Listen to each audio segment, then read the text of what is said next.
Assalamualaikum warahmatullahi wabarakatuh. Berjumpa lagi dengan Bapak di Mapel SKI.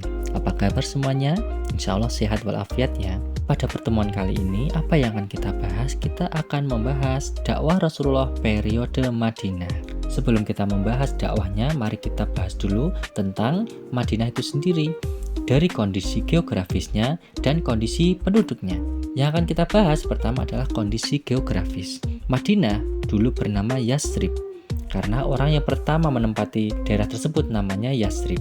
Letaknya kurang lebih 300 mil atau 482 km di utara kota Mekah.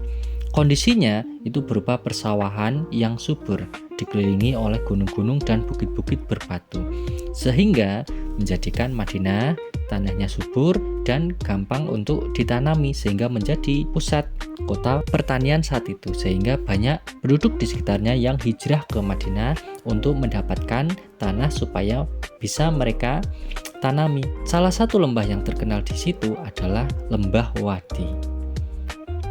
Selanjutnya kita bahas kondisi penduduk. Kondisi penduduknya kalau dilihat dari struktur sosial dan budaya, terdapat 3 lapisan penduduk, yaitu Aus dan Khazraj yang nantinya akan menjadi kaum muslimin atau kaum Ansor, lalu ada kaum Yahudi, dan sebagian kecil adalah kaum musyrik atau penyembah berhala. Mari kita bahas. Yang pertama adalah kaum Aus dan Khazraj. Mereka adalah kerabat yang selama 120 tahun mereka itu justru melakukan perang saudara. Kenapa bisa demikian? Karena diadu domba oleh kaum Yahudi. Perang yang terjadi di antara mereka itu sangat banyak, tetapi ada satu perang yang terkenal, yaitu perang Bu'ats. Nah, Aus dan Khazraj ini bisa kita jadikan contoh bahwa kita tidak boleh diadu domba oleh pihak manapun, apalagi ketika kita adalah saudara. Selanjutnya ada kaum Yahudi. Kaum Yahudi ini adalah orang-orang Ibrani, tetapi mereka ketika menempati Yasrib, mereka menikahi orang-orang Arab.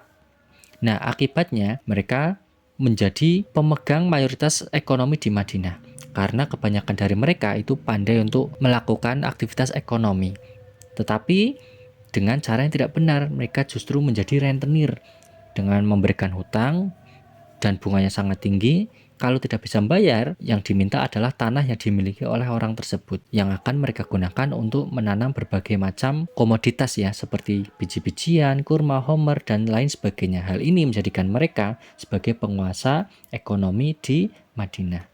Selanjutnya ada sebagian kecil atau minoritas kaum musyrikin yang ada di Madinah yang dipimpin oleh Abdullah bin Ubay.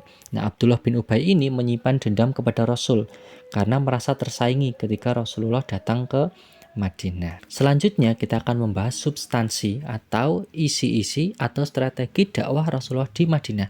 Yang pertama adalah membangun masjid. Kenapa membangun masjid?